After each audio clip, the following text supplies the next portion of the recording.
So let's solve this question. So we have been given 4 statements in C++, 4 C++ statements, and we have been asked to find the valid ones. Now, first of all, we have to understand what these statements are. As you can see, they are all of the same type. They only differ in this portion. That is, the contents of the parenthesis differentiates these 4 statements. Firstly, we need to understand what these statements specify.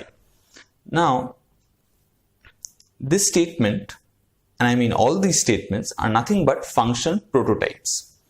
Why am I calling them function prototypes? Now, why do I say that it is a function? I say that it is a function because I find a pair of parentheses, open close parenthesis, open close parenthesis, open close parenthesis, parenthesis, parenthesis.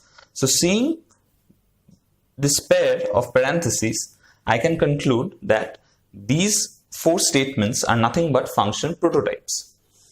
I mean, these 4 statements are nothing but functions. Now, why do I say prototype? Why do I say function prototype? I say that this is a function prototype because I find a semicolon at the end. This semicolon indicates that these statements are not only functions but also function prototypes. Now, I have to see that which of these 4 statements, which of these 4 function prototypes are valid and which ones are invalid. Now, let's examine them one by one.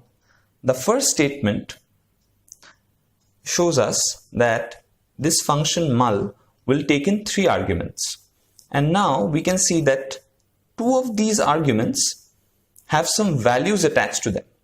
These values or these variable value pairs are known as default arguments. C++ provides the scope of having default arguments. So what happens with default arguments is, let's say this function is called with mul equal to 3, and since it will have it returns a value of int, there will be a variable on the left hand side, let's say v. So this is a function call. Now, in the function's call, I have specified only one argument.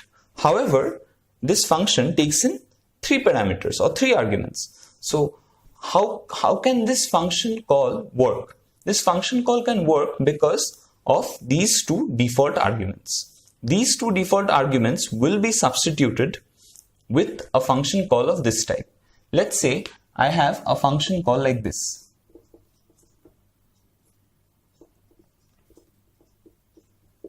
Will this work? Yes, it will work. Why? Because 3 will be given to I and j will get a value of 4. See, if the argument j is not specified, then it will get a value of 5.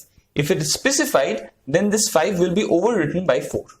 And since k has not been specified, the third argument has not been specified, k will take a value of 10. Remember, default arguments must always be trailing arguments. What do I mean by trailing arguments? Arguments which are at the end of the list. You cannot have default arguments in the middle because it's not possible for the compiler to know which argument it should replace. That's why default arguments must always be trailing arguments.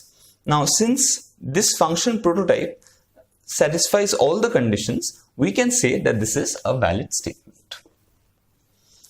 Now, let's examine the second one.